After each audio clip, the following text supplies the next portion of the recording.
ನಮಸ್ಕಾರ ಸಮಯ. ನಮ್ಮ ಹೆಸರು ಭಾಗ್ಯ ಅಂತ. ಇವತ್ತು ವಿಶೇಷ ಅಮ್ಮನವ್ರಿಗೆ ಪ್ರತಿಷ್ಠಾಪನೆಯಾದ ದಿನ ಅಂದರೆ 23ನೇ ವರ್ಷದ್ದು ವಾರ್ಷಿಕೋತ್ಸವ. ಬೆಳಗ್ಗೆ 5 ಗಂಟೆಯಿಂದನೂ ಭಾಳ ವಿಶೇಷವಾಗಿ ಅದ್ದೂರಿಗೆ ಹೋಮಗಳು ನಡೀತಾ ಇದೆ. ಇವಾಗ ಜಸ್ಟ್ ಮುಗೀತು. ಅಮ್ಮನವ್ರಿಗೆ ಅಭಿಷೇಕ ಆಗಿ ಭಾಳ ವಿಶೇಷವಾಗಿ ಚೆನ್ನಾಗಿ ನಡೀತಾ ಇದೆ. ಎಲ್ಲ ಭಕ್ತಾದಿಗಳು ಸೇರಿ ತಾಯಿ ಸೇವೆನ ನಡೆಸ್ತಾ ಇದ್ದಾರೆ. ಇಲ್ಲಿ ಭಾಳ ವಿಶೇಷ ಏನಂದ್ರೆ ತುಂಬ ಏನೇ ಒಂದು ಕಷ್ಟ ಕಾರ್ಪಣ್ಯಗಳು ಏನಿದ್ರೂ ಕೂಡ ಈ ದಿನದಲ್ಲಿ ಅಂದರೆ ಚಂಡಿ ಯಾಗ ಅನ್ನೋದು ಒಂದು ಭಾಳ ವಿಶೇಷವಾಗಿರುತ್ತೆ. ಸಂಕಲ್ಪ ಮಾಡಿ ಅದರಲ್ಲಿ ನಡೆಸ್ಕೊಂಡು ಪ್ರತಿ ವರ್ಷವೂ ಇದು ನಡೆಸ್ತಾನೆ ಇರ್ತೀವಿ ನಾವು. ವಿಶೇಷ ಪೂಜೆ ಇದೆ, ಎಲ್ಲ ನಡೀತಿದೆ.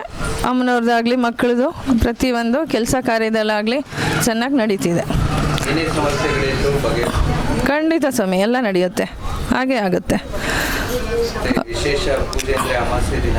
ಅಮಾವಾಸ್ಯೆಲಿರುತ್ತೆ, ಪ್ರತಿ ಶುಕ್ರವಾರ ಮಂಗಳವಾರ ಇರುತ್ತೆ, ಪೌರ್ಣಮಿಲಿರುತ್ತೆ. ಮತ್ತು ಅಮ್ಮನವರು ತೆಡೆ ಮತ್ತು ಕಟ್ಟು ಹೊಡಿತಾರೆ. ತುಂಬ ವಿಶೇಷವಾಗಿದೆ. ಈ ದುಷ್ಟಶಕ್ತಿ ಆ ಥರದಲ್ಲಿ ಏನೇ ಇರಲಿ, ಗಂಡ ಹೆಂಡ್ತಿರ ಸಮಸ್ಯೆ ಇರಲಿ, ಮನೇಲಿ ಯಾರಾದರೂ ಒಂದು ಮಾಡಿಸಿದ್ರೆ ಅಕಸ್ಮಾತ್ ಅವ್ರು ಏನಾದರೂ ದಾಟಿದರೆ ಅಮ್ಮನವ್ರಿಗೆ ಅದು ನಮಗೆ ಗೊತ್ತಾಗ್ಬಿಡುತ್ತೆ. ಅವ್ರು ಬಂದಾಗ ಇದು ಏನು ಮಾಡಬೇಕು ಅನ್ನೋದನ್ನು ನಮಗೆ ತಿಳಿಸಿರ್ತಾರೆ. ನಾವು ಕೂಡ ಅದೇ ಥರವಾಗಿ ಫಾಲೋ ಮಾಡಿ ಅವ್ರನ್ನ ಇಷ್ಟು ದಿನದಲ್ಲಿ ನಾವು ಪರಿಹರಿಸ್ಕೊಡ್ತೀನಿ.